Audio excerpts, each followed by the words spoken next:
Si me pidieran describir mi recorrido por la lactancia, yo diría que era algo así.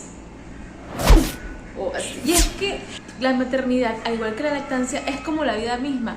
No es ni del todo gris ni del todo rosa. Tiene matices, tiene momentos maravillosos, pero también tiene momentos muy desafiantes.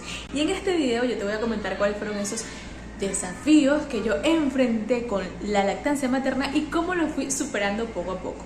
El desafío número 1, la lactancia a libre demanda. O sea, yo no sabía que este asunto era así. Cuando yo comencé a amamantar a mi hijo, yo había decidido previamente que iba a dar leche materna, pero yo pensé que eso era un asunto muy fácil y que por instinto todo se resolvía. Entonces, cuando me topo de lleno con la lactancia y me enfrento a esto, van a escuchar a mi bebé en muchas partes de este video. Bueno, mi bebé, mi hijo, que ya tiene 7 años. Entonces, ¿en qué quedamos? Cuando me topo de frente con esto de la lactancia a libre demanda, no entendía, yo pensaba que era porque las mujeres que me rodeaban habían dado biberón.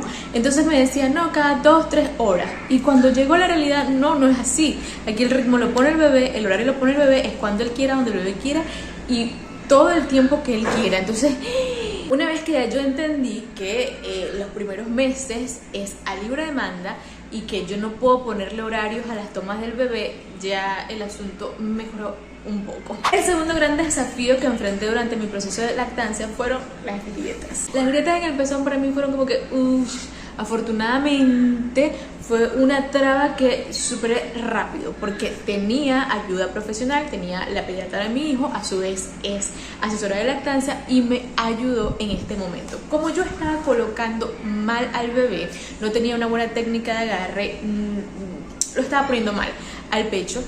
Entonces él con la succión estaba rompiendo el pezón y yo totalmente desinformada pensaba que como bueno, no, en algún momento eso se va a corregir, en algún momento eso se va a corregir solo, y yo insistía y seguía poniendo al bebé al pecho y por supuesto me fue causando grietas. Al principio era una, después 2 y ya llegó un momento que ya el asunto se estaba tornando feo y yo decía, no, o sea, ya no puedo, o sea, ya no me lo puedo poner al pecho porque me duele, o sea, no puedo continuar con la lactancia. Ahí es cuando mi asesora me explica la forma correcta en que yo tengo que colocar al bebé al pecho y es cuando escucho aquella frase que dice, la lactancia no tiene por qué doler, si duele es porque algo estás haciendo mal, estás colocando mal al bebé al pecho. Con esto de las grietas del pezón, sí tuve bastantes dificultades. Comencé a ponerme 1000 cosas y que para que cicatrizara, que si jabón azul, que si échate un poquito de agua con sal, que si, o sea, unas cosas locas que yo no sé de dónde las saqué.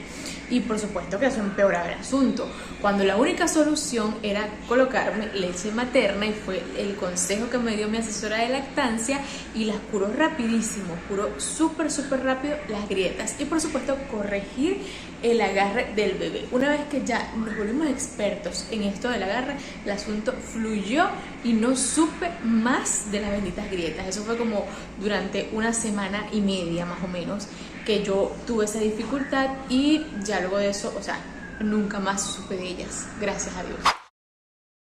Dios mío, qué asunto más incómodo para mí eran las fugas de leche.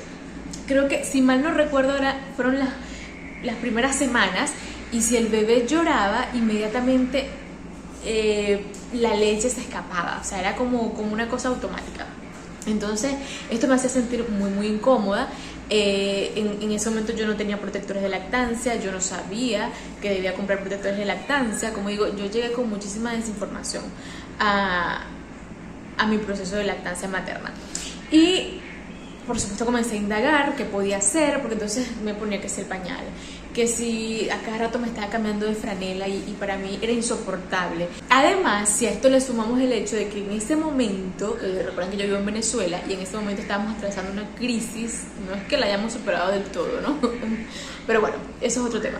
Estábamos atravesando una crisis, había mucha escasez, si ni siquiera se conseguía harina pan, yo tampoco podía conseguir protectores de lactancia así con tanta facilidad, de esos que son como que más comerciales.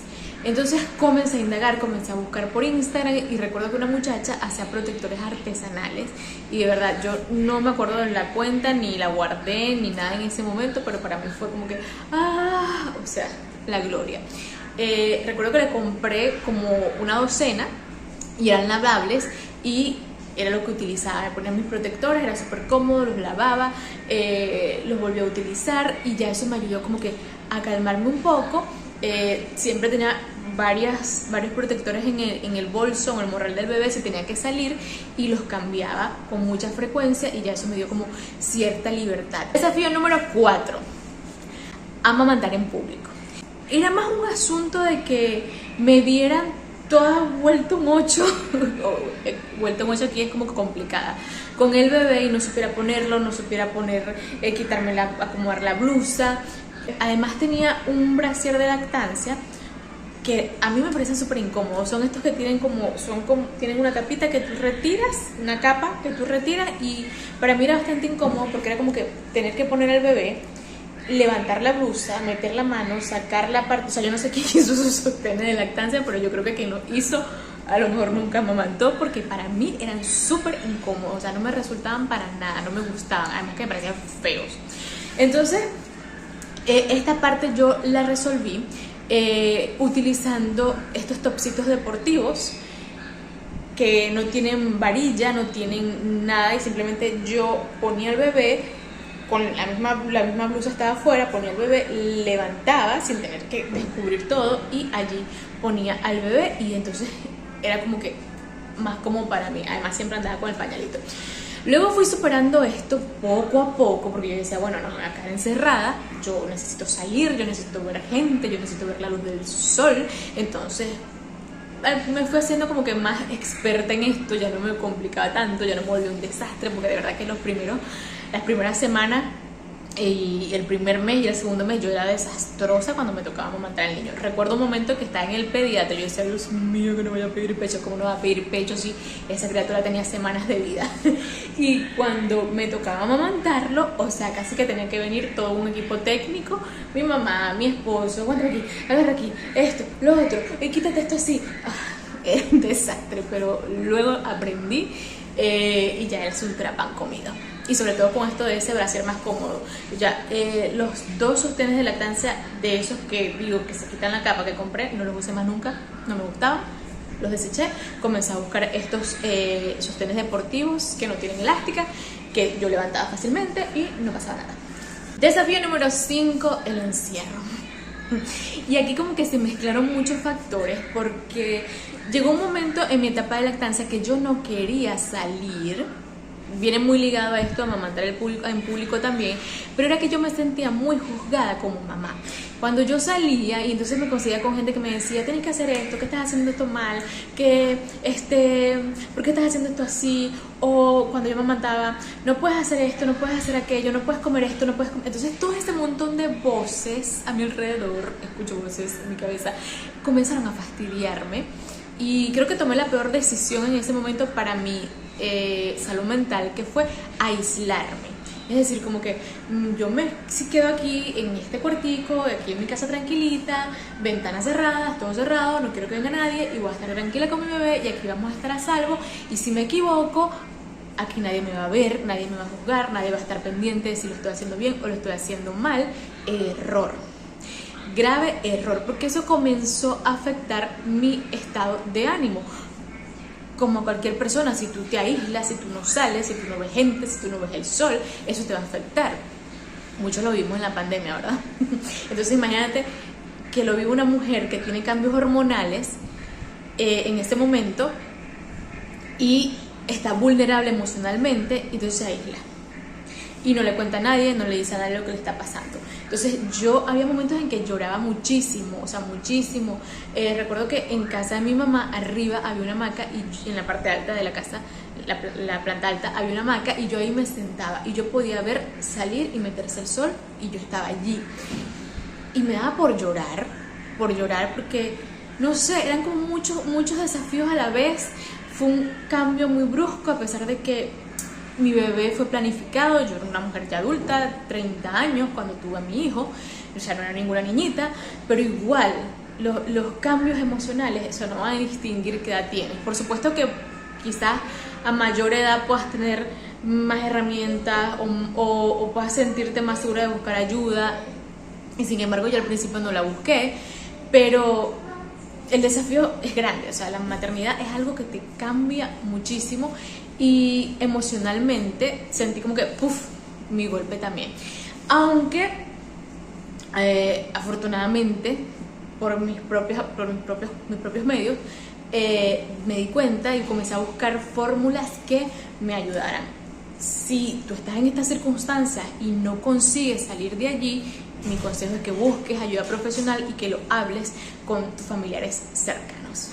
Y el desafío número 7 fue el destete.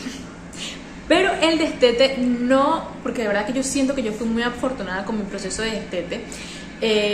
Y luego entras en conciencia de que el proceso de destete comienza desde el mismo momento en que empiezas a incorporar alimentos en la rutina de tu bebé. Lo que pasa es que en ese momento no estamos conscientes. Pero yo siento que no fue traumático mi proceso. Sé que a otras mamás les ha costado mucho más y por eso siempre digo que no nos comparemos, porque cada mamá, cada bebé, cada historia es diferente, tiene circunstancias diferentes. Pero para mí el destete fue como una lucha entre la mamá y la mujer, de decidirme y decir, bueno, ya. O sea, ya yo creo que estamos listos, tanto el bebé como yo, para comenzar el destete. Entonces comenzaba como esta vocecita interna y ese sentimiento de culpa que yo no sé dónde sale. Entonces a decir que no, que tú pues... Yo ya quería destetar porque ya yo me sentía que quería hacer otras cosas. Ya Ignacio estaba haciendo otras cosas, ya Ignacio, mi hijo, ya le estaba en otras etapas, ya no estaba tan dependiente del pecho, ya solamente tomaba pecho cuando se iba a acostar, el resto del día, o sea, casi que ni lo veía. Y yo quería hacer cosas a nivel profesional. Recuerdo que en ese momento quería viajar porque en mi trabajo estaban dando muchos talleres, mucha formación y yo quería también incorporarme. Entonces el hecho de no poder llevar al bebé, no porque me lo impidieran, sino por razones económicas, me impedía movilizarme. Y es cuando decido que ya era el momento de terminar esta historia, que tuvo momentos desafiantes, pero también tuvo momentos maravillosos. Pero finalmente decidí que era el momento adecuado, decidí que ya habíamos transcurrido una etapa maravillosa, que debíamos terminarla y transformarla en otra igual de maravillosa, porque yo sigo teniendo un vínculo maravilloso con mi bebé de otra forma, nos divertimos y pasamos muchísimo tiempo de calidad juntos de otra manera, nos encanta ver televisión juntos, leer historias juntos, compartimos muchas cosas y no tiene por qué terminarse esos momentos especiales allí, se transforman y hay otra manera también de vivirlos. Yo siento que soy una mujer completamente distinta a esa que inició ese viaje en el proceso de lactancia y a la que soy en este momento, porque además me permitió conocerme. O sea, cada desafío que vivía, cada reto que vivía me permitió conocerme más internamente, trabajar mejor en mí, saber en qué aspectos era vulnerable y en qué aspectos no. Y por supuesto, de todo ese viaje, finalmente estoy completamente convencida de que salí fortalecida y espero que tú también puedas hacer tu recorrido y en cada una de esas etapas puedas obtener un aprendizaje.